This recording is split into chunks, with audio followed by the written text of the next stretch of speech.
Hello बच्चों, let us read this question. This question says a radioactive isotope decays as A converting to B converting to C.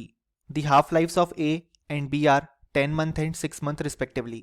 Assuming that initially only A was present, will it be possible to achieve radioactive equilibrium for B? If so, what would be the ratio of A and B at equilibrium? What would happen if the half-lives A and B were 6 month and 10 month respectively?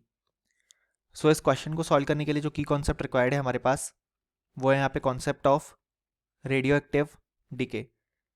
सो यहाँ पे question में कहा गया है कि हमारे पास जो radio active isotope है वो कुछ इस तरीके से डिके होता है कि पहले ए प्रेजेंट था, वो कन्वर्ट हुआ यहाँ पे बी में, देन वो कन्वर्ट हुआ हमारे पास यहाँ पे सी में।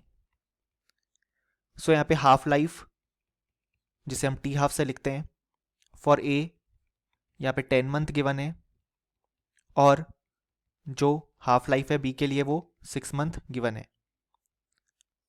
सो यहाँ पे इनिशियली केवल ए प्रेजेंट था। अब हमसे पूछा गया है कि क्या रेडियो एक्टिव इक्विलिब्रियम हम अचीव कर सकते हैं फॉर बी।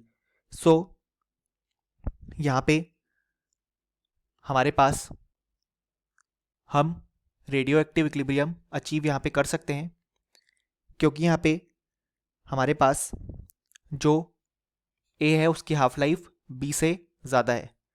सो यहाँ पे इसी कारण से जो हमारे पास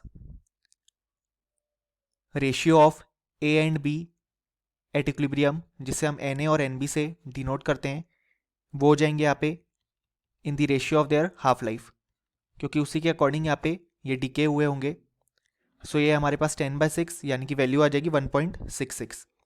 सो ये हमने यहाँ पे रेशियो निकाल लिए। अब नेक्स्ट क्वेश्चन पूछा है कि अगर हाफ लाइफ ए की 6 मंथ होती और बी की 10 मंथ तो क्या रेडियो एक्टिव इक्विलिब्रियम आ पाता।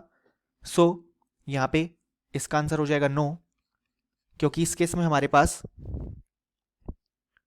यहाँ पे जो हाफ लाइफ है ए की वो यहाँ पे हमारे पास बी से कम है। सो यहाँ पे हमारे पास रेडियो एक्टिव इक्विलिब्रियम नहीं आ पाएगा। सो ये था हमारा final solution. Hope you understood it well. Best of luck.